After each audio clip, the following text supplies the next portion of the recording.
Hi everyone, Derek here from Addictive Tips. In this video, I'm going to show you how to set up the Cabinet GTK theme. So to start off, we need to go to the Cabinet GNOME look page. Now once we're there, we can click on Files, and there should be, there we go. We've got a lot of different choices. So I'm going to download the Cabinet Darker Orange. I'm going to download it to my computer. Once that's done downloading, which it'll be in a couple of seconds, we can open up a terminal window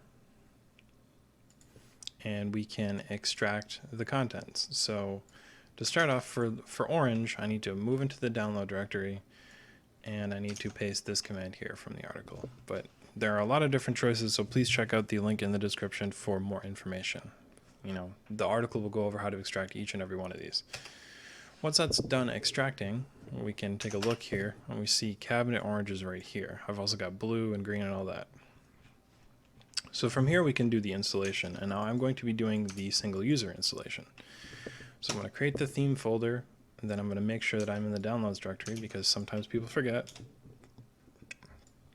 Now we can move the cabinet files into the theme folder.